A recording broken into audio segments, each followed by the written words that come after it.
નમસ્તે એવરીવન, સ્વાગત છે તમારું અમારી ચેનલ રંગીલું ફ્રાન્સમાં. ફરી વખત હાજર છીએ અમે નવા વિડીયો સાથે. તો આજે ફ્રાન્સમાં સરસ મજાનો એકદમ સાપુતારા જેવો માહોલ છે. બહુ પવન છે અને વરસાદ પણ છે. તો મસ્ત માહોલ છે અને અત્યારે વાગ્યા છે 12 અને અમારી ઘરે બને છે લંચ. તો જોઈ કે લંચમાં શું બને છે. તો અહીંયા બને છે લંચમાં બને છે રોટલા અત્યારે દેખાય છે ને બીજું શું છે એ આગળ જોઈએ આપણે કે હું બન્યું છે. તો મજા આવે છે ઇલેક્ટ્રિક ચૂલા ઉપર રોટલા બનાવવાની કે કેવા દેહમાં બને એવા જ બને કે અલગ બને? હા, દેહમાં વયા તો ન બને, બહુ ફૂલે નહીં, પણ લોઢી ઉપર તો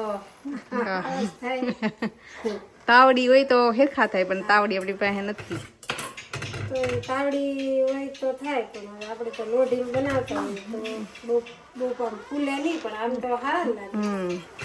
રંગ કેવા બન્યા છે, કેવા સીડ્યા, સારા જ નહીં સીડ્યા, મસ્ત એમ તો છે. તો રોટલા અહીંયા બને છે અને બીજી બધી આઈટમ પહેલાં ટેબલ ઉપર મૂકી છે. તો જોઈએ આપણે કે એમાં શું છે. તો રોટલા બની ગયા છે અને હવે અમારી ઘરે બને છે બ્રેડ.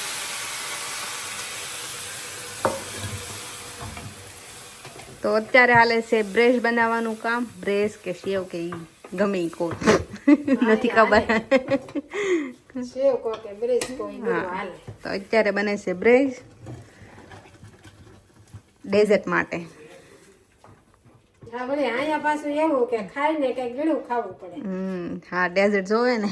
ડેઝર્ટ મેં કીધું લાવો આપણે સેવ બનાવી નાખીએ તો ગળું નું ગળું ને આપણી દેશી ના સારું લાગે. દેશી ડેઝર્ટ. આવશે બધું. હાલો બિના રેજો વિડીયોમાં આગળ જમવા બેસ્યું. હવે હું બનાવ્યું એ તમને બતાવશું.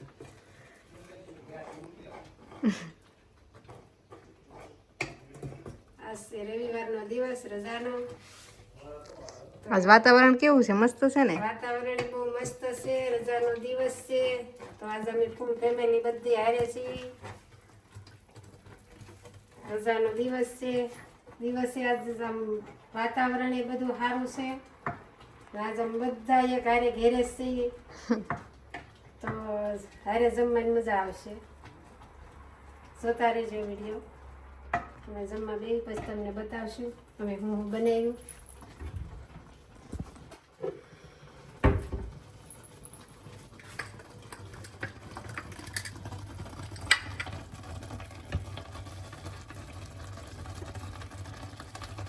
ખાંડ કેવી આવે? દળવી ન પડે, દળેલી આવે. દળેલી તૈયાર જ આવે. બે ખાંડ આવે, એક પીળી આવે, એક આવી વ્હાઈટ આવે.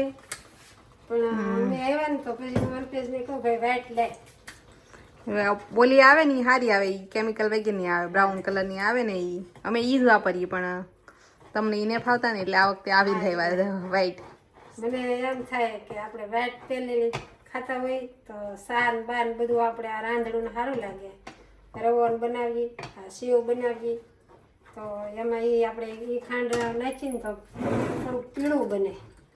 આ થોડુંક આપણે આમ આમાં તો એવું તો હું હોય, પણ આપણે પહેલેથી ખાતા હોય તો આપણને એવું લાગે કે હાથ તો એ પીળી જ આવે.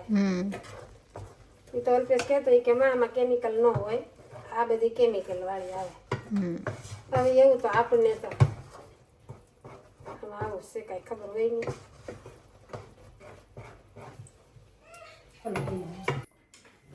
તો થઈ ગયું છે અમારું લંચ તૈયાર અને અમે બે ગયા છીએ જમવા. અને આજે બન્યું છે મેથીનું શાક કે જે મારું ફેવરિટ છે. તો મેથીનું શાક છે ને બાકી બધી વસ્તુ છે. જેમ બિરયાની બની છે. બિરયાની અમે કાલ ઇન્ડિયન રેસ્ટોરન્ટમાંથી લાવ્યા હતા તો ભાત વેદા હતા એની બિરયાની કરી નાખી છે. ને બ્રેડ બનાવી છે ને આ છે માખણ વધારે પડતું છે. આખી તપેલી ભરીને એને ગરમ કરવાનું છે. ખાઈ લઈ પછી ગરમ કરી નાખી. તો આવું બધું છે. પણ આજ મસ્ત માહોલ છે, એકદમ સાપુતારાની યાદ આવે એવું. તો બસ આવા સરસ મજાના વાતાવરણ સાથે અમે જમી લઈએ. વિડીયો ગમે તો લાઈક શેર સબસ્ક્રાઈબ કરવાનું ભૂલતા નહીં. ફરી મળીશું નવા વિડીયો સાથે. કમેન્ટ કરજો. કમેન્ટ ન કરો ને તો મજા ન આવે વિડીયો બનાવવાની.